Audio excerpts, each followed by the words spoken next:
हमारा next topic था इसी यूनिट का बायो एनर्जेटिक्स। बायो एनर्जेटिक्स में क्या होता है, बायो से समझो कुछ ना कुछ क्या है, हमारा लिविंग ऑर्गेनिज्म है। ठीक है, वो चीज़ हमें पता चल गई, ये हमें क्लियर है कि हाँ कोई लिविंग ऑर्गेनिज्म है। देन आपका एनर्जी, ठीक है, एनर्जी आ गई, आप ये बायो एंड एनर्जी। अब उसमें क्या होता है कि जो हमारा, हमें ये समझना है जो लिविंग ऑर्गेनिज्म है हमारा, वो इस एनर्जी को लाइफ चलाने के लिए किस तरीके से, एक तो या तो एक्वायर करेगा, मतलब कैसे लेगा, फिर उसको ट्रांसफॉर्म कैसे करेगा, देन उसका यूज कैसे करेगा, किस लिए यूज करना है उसको, लाइफ को रखने के लिए, सस्टेन करने के लिए लाइफ को। और बायो एनर्जेटिक्स हमारा क्या है, सब फील्ड होता है हमारे बायो केमिस्ट्री में। तो हमें ये याद रखना है बायो एनर्जेटिक्स भी बहुत बड़ा हो सकता है अगर हम उसको देखें। देन बहुत ही कॉम्प्लेक्स प्रोसेस है। कॉम्प्लेक्स प्रोसेस इसलिए हो जाता है, इसमें ना बहुत सारे रिएक्शंस देखने को मिलेंगी, रिएक्शंस, पाथवेज। देखो बायोकेमिस्ट्री की अगर हम बात करें ना, तो उसमें एटलीस्ट क्या होता है, रिएक्शंस रहते हैं या पाथवेज रहेंगे जहाँ पे एनर्जी एक फॉर्म से दूसरे फॉर्म में कन्वर्ट होती है। तो ये हमें ज़रूरी पता होना चाहिए कि क्यों है बायो एनर्जेटिक्स में एटलीस्ट होता क्या है। आपको इतना याद हो जाएगा कि बायो है, बायो मतलब लिविंग ऑर्गेनिज्म में एनर्जी का एक्वायर किस तरीके से, ट्रांसफॉर्म, और एनर्जी कैसे यूज हो रही है कि उसकी लाइफ चल सके, लिविंग ऑर्गेनिज्म। अब लिविंग ऑर्गेनिज्म को जिंदा भी तो रहना है, ऐसा थोड़ी है कि वो बेचारा बिना उसके चल जाएगा, तो इसलिए ज़रूरी होता है। साथ ही साथ बहुत सारे सेल्स हैं जिनको ज़रूरत होती है एनर्जी की फंक्शन करने के लिए, जैसे ग्रोथ में, रिपेयर में, मूवमेंट, सिंथेसिस, बायोसिंथेसिस। तो ये सारे टाइम पे किसकी रिक्वायरमेंट है, एनर्जी की रिक्वायरमेंट है। वो कैसे होगा आपका, बायो एनर्जेटिक्स में हम पढ़ेंगे। अब बायो एनर्जेटिक्स एक लिविंग ऑर्गेनिज्म के लिए एक बहुत ही बेसिक या इम्पॉर्टेंट, आप कह लो कि बहुत ज़रूरी होता है। आपका कोई भी सिंपलेस्ट बैक्टीरिया से, या आप एक तरीके से समझो यूनिसेलुलर से अगर आप मल्टी सेलुलर ऑर्गेनिज्म में जाओगे ना, तो आपको दिखेगा कि किस तरीके से एक एनर्जी का होना बहुत ज़रूरी है उसको लाइफ को चलाने के लिए। ठीक है, ये हमारा बायो एनर्जेटिक्स है। अब कुछ जो हमारे फंडामेंटल कॉन्सेप्ट हैं जो हमें पता होने चाहिए एटलीस्ट, कि किस तरीके से ये सारी चीज़ें वर्क करती हैं। अब सबसे पहली चीज़ है हमारी कि हमें एनर्जी फॉर्म एंड ट्रांसफॉर्मेशन। अब देखो एनर्जी तो बनेगी, अब बनने के बाद उसका ट्रांसफॉर्मेशन भी होगा। अब कोई भी लिविंग ऑर्गेनिज्म है, उसको एनर्जी को कन्वर्ट करना पड़ता है एक फॉर्म से दूसरे फॉर्म में।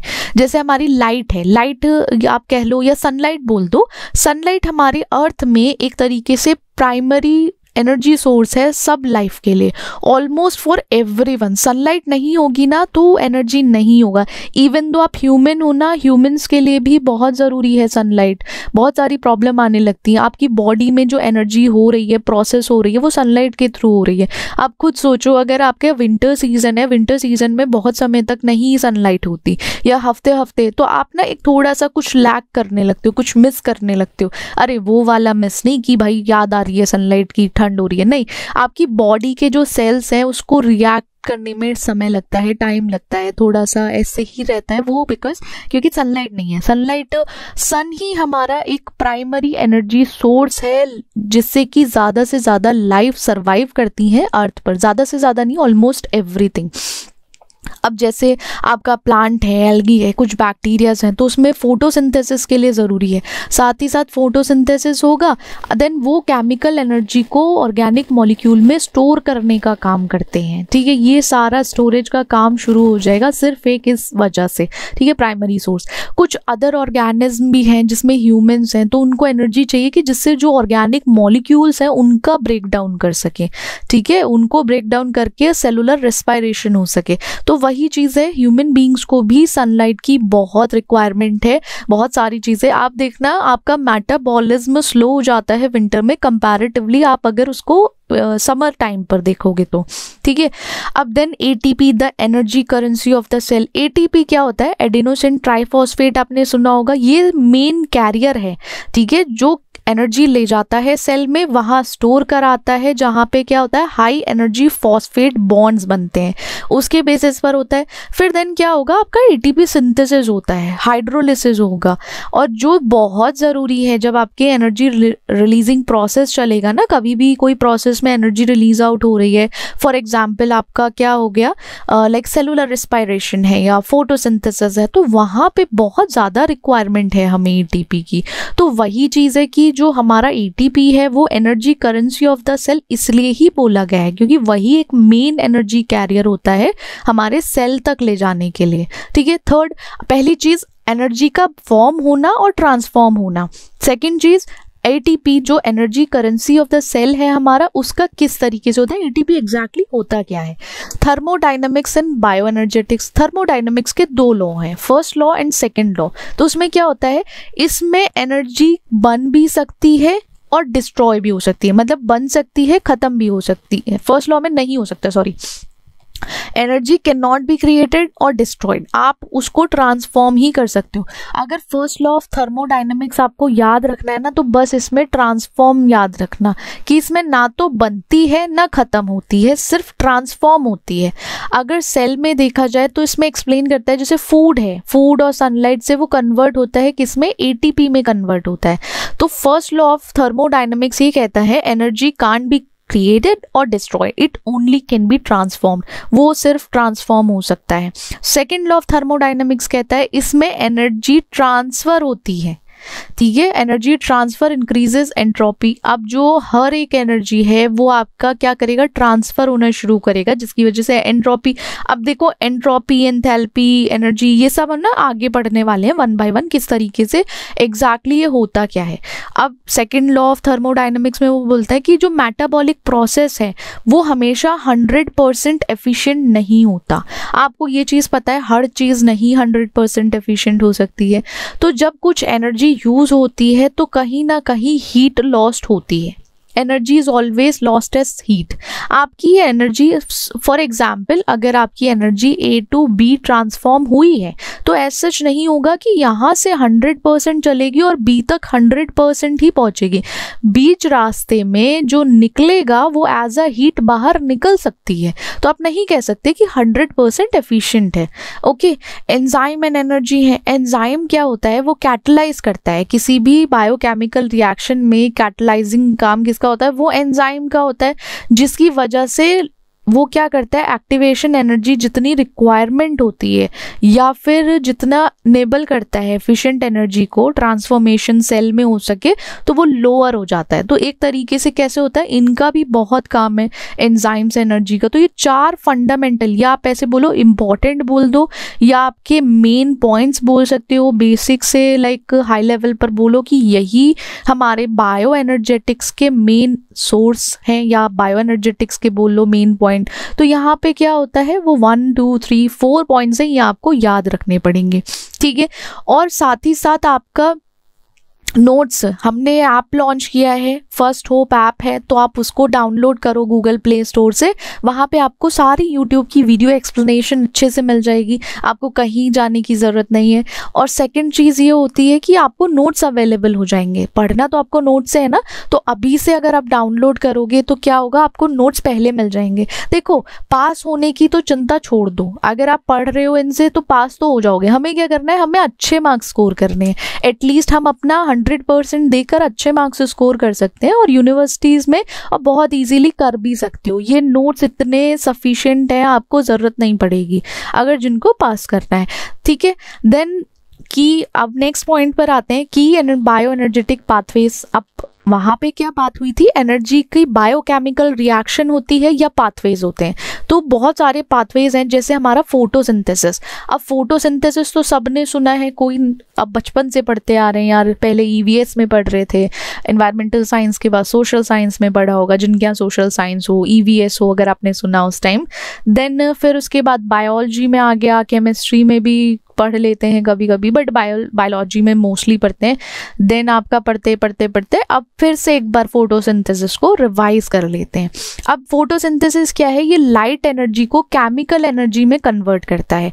बस इतना सा होता है, जैसे हमारे प्लांट्स हैं उसमें लाइट रिसीव होगी सनलाइट से, अब वो लाइट एनर्जी उनके लिए केमिकल एनर्जी में कन्वर्ट होती है दो स्टेजेस में। सबसे पहले जो लाइट डिपेंडेंट रिएक्शन है उस टाइम पर एटीपी बनता है या NADPH बनता है। ये दो चीजें बनेंगी, ये याद रखना। अगर लाइट डिपेंडेंट रिएक्शन हो रहा है तो वहां पे एटीपी बना है, NADPH बना है। देन आपकी सेकंड है कैल्विन साइकिल। कैल्विन साइकिल में जो मॉलिक्यूल्स हैं वो यूज करते हैं जैसे फिक्स करने के लिए कार्बन डाइऑक्साइड को शुगर में, तो वो एक तरीके से क्या करते हैं, मॉलिक्यूल्स का फिक्सेशन देखने को मिलेगा आपको CO2 को शुगर्स में। तो ये हमारे फोटोसिंथेसिस के 2 स्टेजेस में इस तरीके से ट्रांसफॉर्मेशन होता है या पाथवे है। फिर आपका सेलुलर रेस्पिरेशन है। अब सेलुलर रेस्पिरेशन में केमिकल एनर्जी न्यूट्रिएंट से, आपकी जो भी केमिकल एनर्जी थी वो न्यूट्रिएंट से एटीपी में कन्वर्ट होती है। यहाँ पे लाइट एनर्जी केमिकल में कन्वर्ट हो रही थी, सेलुलर रेस्पिरेशन में chemical energy nutrients, for example आपका ग्लूकोज है, ठीक है, एग्जांपल में ग्लूकोज है, ग्लूकोज किस में कन्वर्ट हुआ, एटीपी में कन्वर्ट हुआ। उसके लिए भी 3 स्टेजेस हैं, ऐसे नहीं।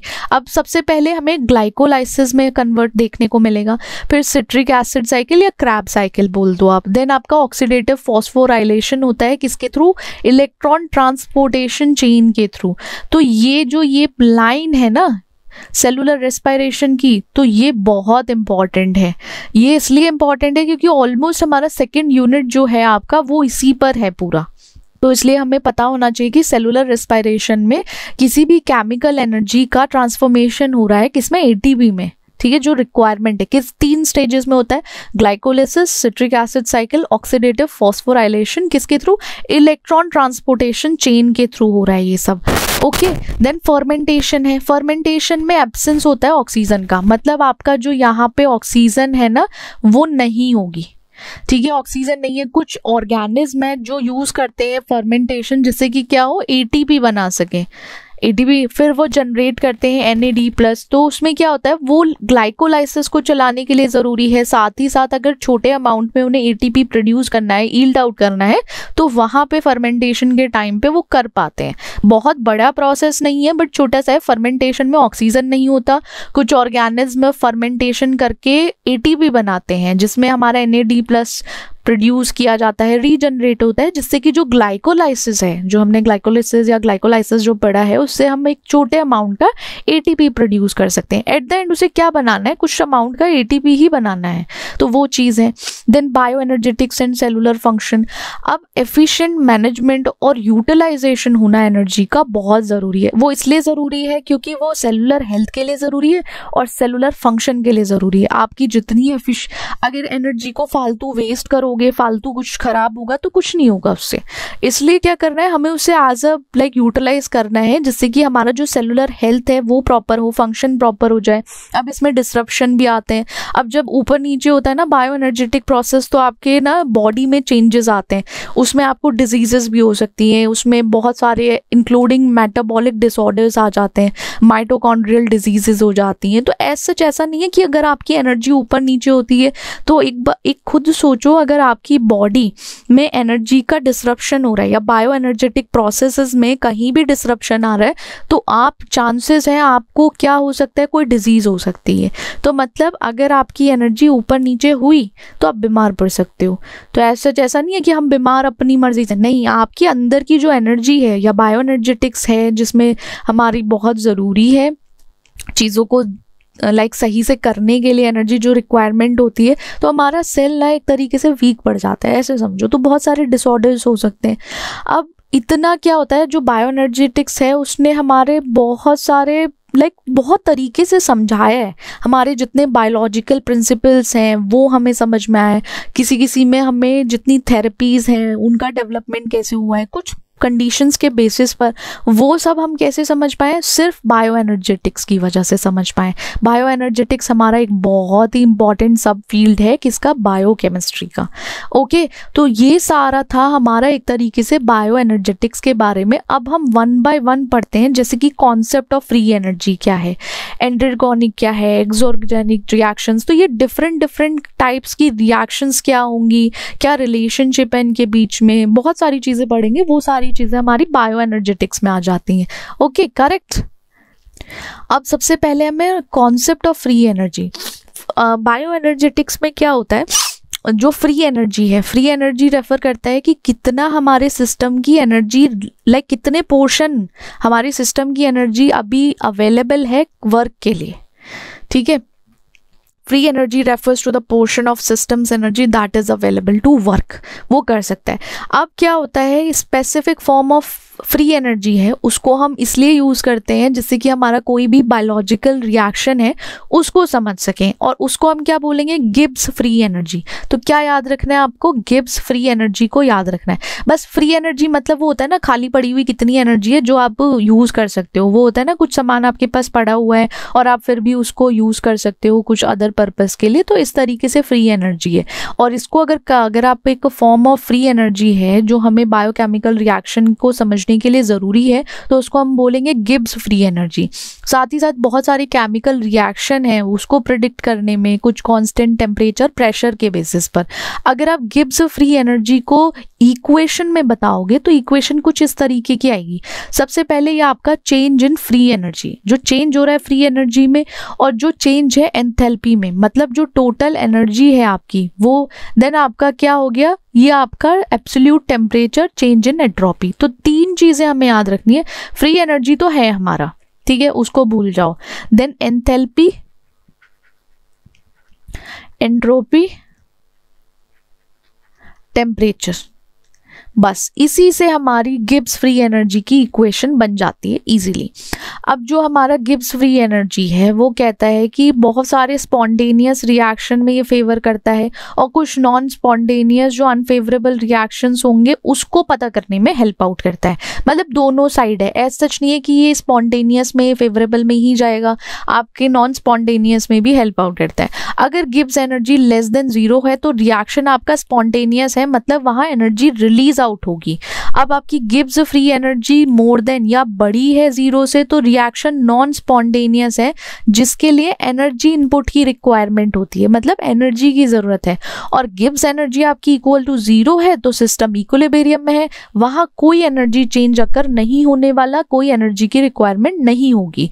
0 है, 0 से ऊपर होगा देन स्पॉन्टेनियस है, 0 से नीचे हो, वो 0 से कम होगा तो स्पॉन्टेनियस है, 0 से ऊपर होगा देन नॉन स्पॉन्टेनियस है। बस यही है हमारा कॉन्सेप्ट फ्री एनर्जी का। बहुत बड़ा इसको करने की जरूरत नहीं है, बुक्स में बहुत कुछ लिखा होता है, डायरेक्ट आप पॉइंट टू पॉइंट समझो। हमने पॉइंट्स टू पॉइंट ही मेंशन किया नोट्स में, जिससे कि आपको ना एग्जाम के टाइम पे या आप जब पढ़ रहे हो तो एटलीस्ट आपके जो कॉन्सेप्ट है आपका कोई चीज ना छूटे सिलेबस से आपका कोई चीज भी नहीं छूटेगी। दूसरी चीज है आप कुछ चीज को फालतू नहीं स्टोर करोगे, ठीक है। ज्यादा एक्स्ट्रा वो होता है ना, एक्सेसिव इन्फॉर्मेशन कलेक्ट करके भी कुछ नहीं होता, एग्जाम में जाके भूल जाओगे।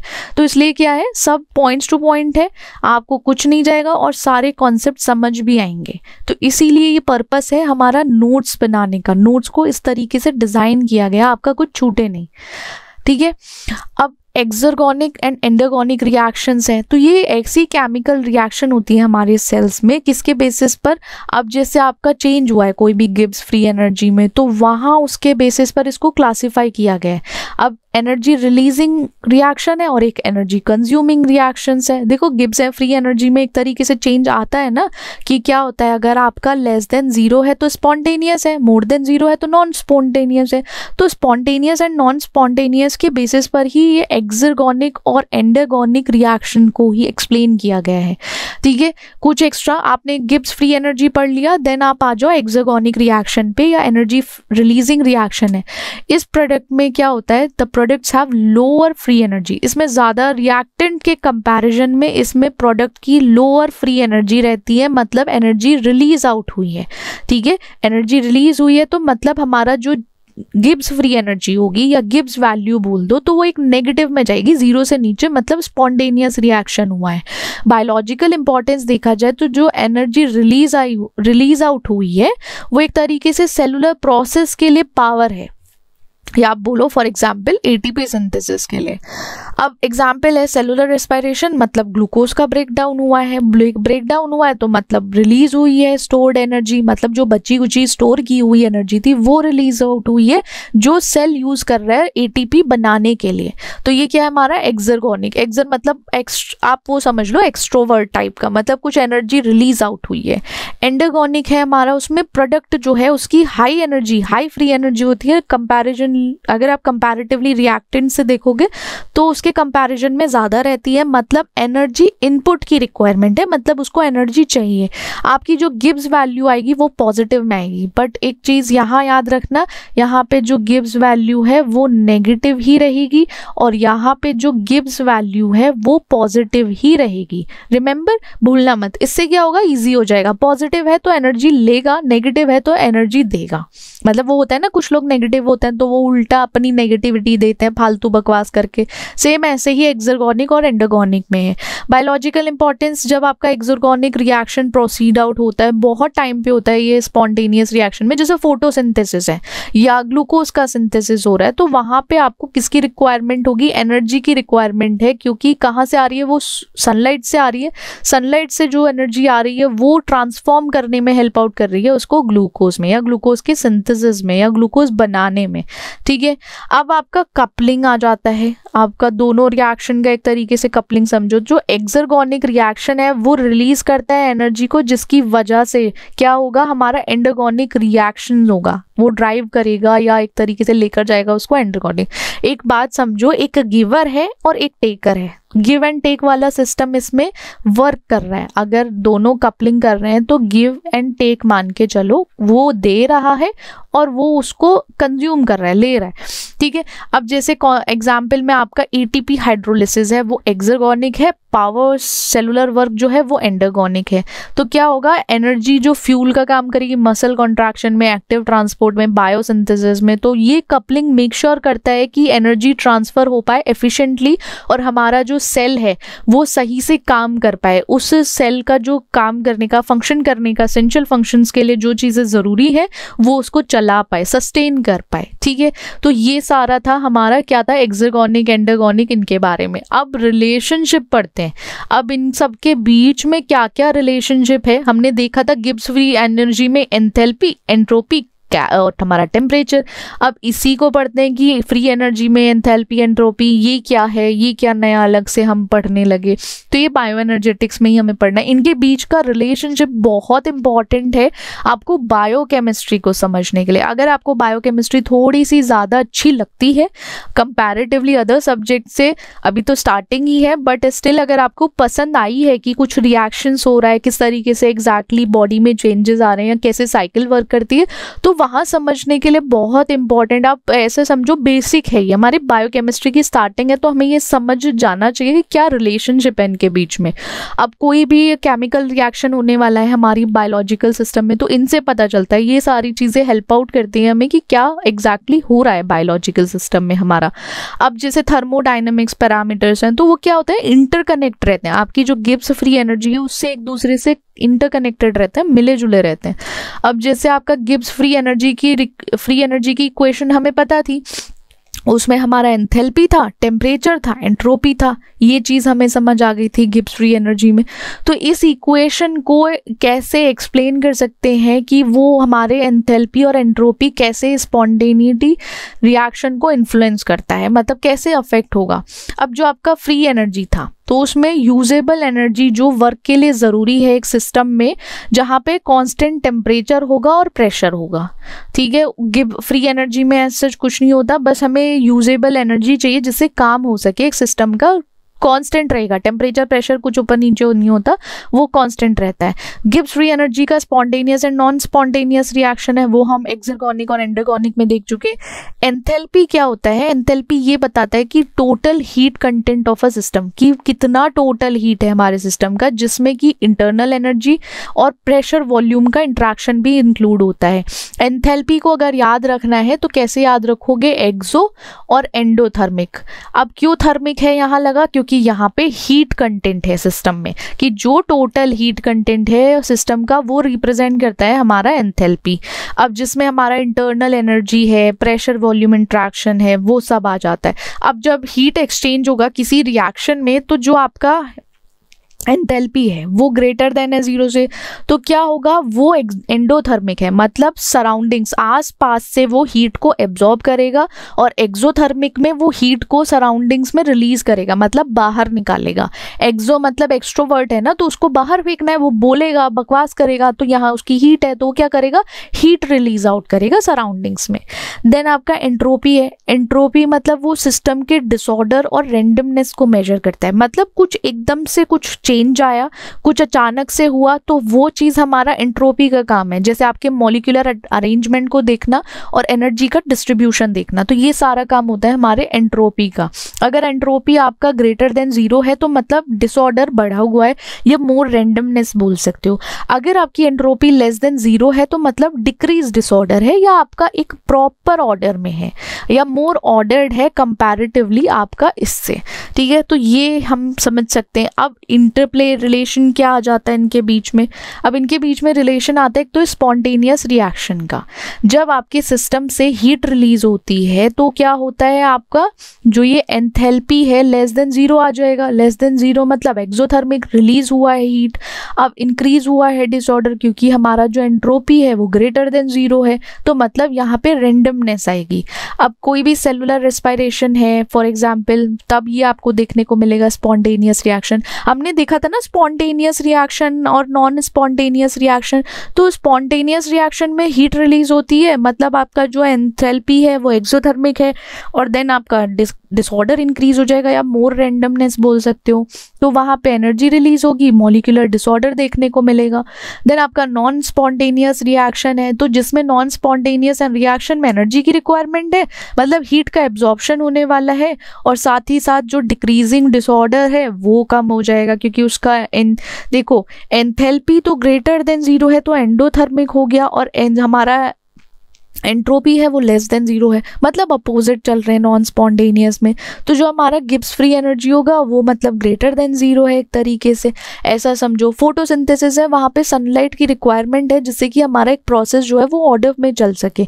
ठीक है, वहाँ पे नॉन स्पॉन्टेनियस रिएक्शन है।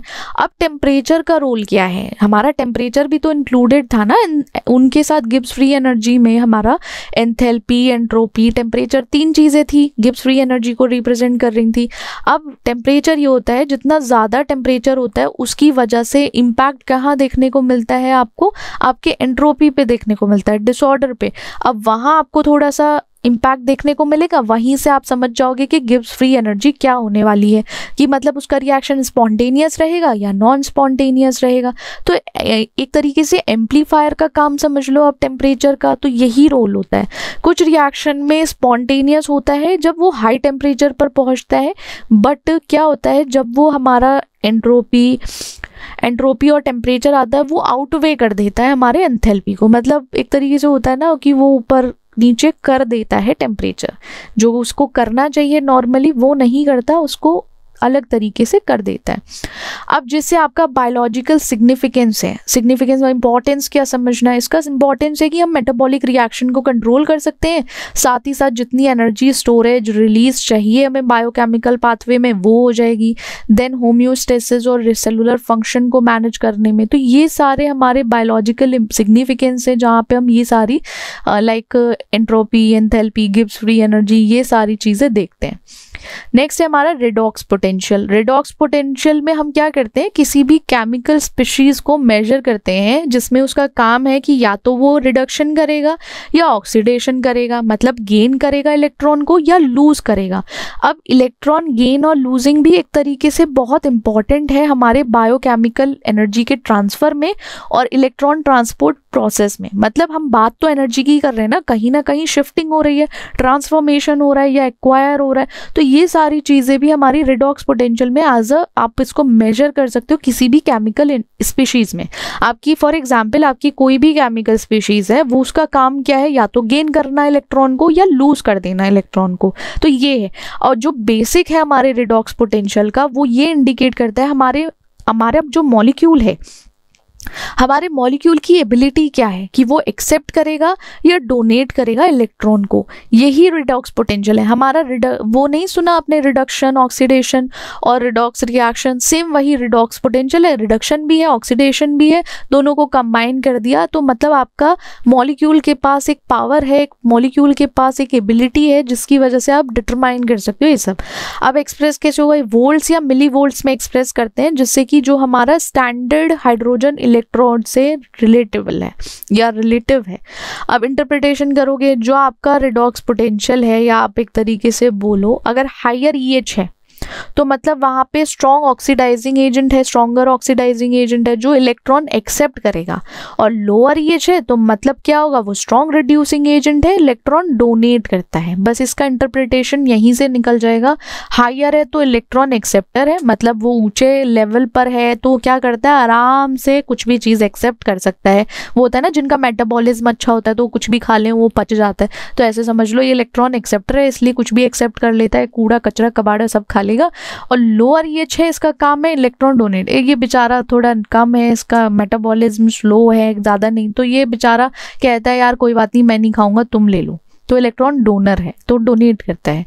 अब एनर्जी ट्रांसफ़र के लिए ज़रूरी है, एनर्जी ट्रांसपोर्ट चेन के लिए, मेटाबॉलिक रेगुलेशन के लिए, तो यहाँ पे रिडॉक्स पोटेंशियल का होना समझना बहुत ज़रूरी है हमारे लिए।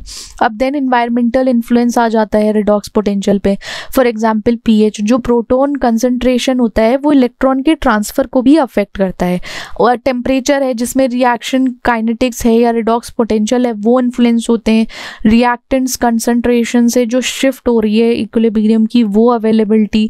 और देन आपका इम्पैक्ट देखने को मिलता है किस पे, EH पे इम्पैक्ट देखने को। इंपॉर्टेंस क्या है, आप प्रिडिक्ट कर सकते हो कि आप स्पॉन्टेनिटी किसी भी रिडॉक्स रिएक्शन की वो प्रिडिक्ट कर सकते हो।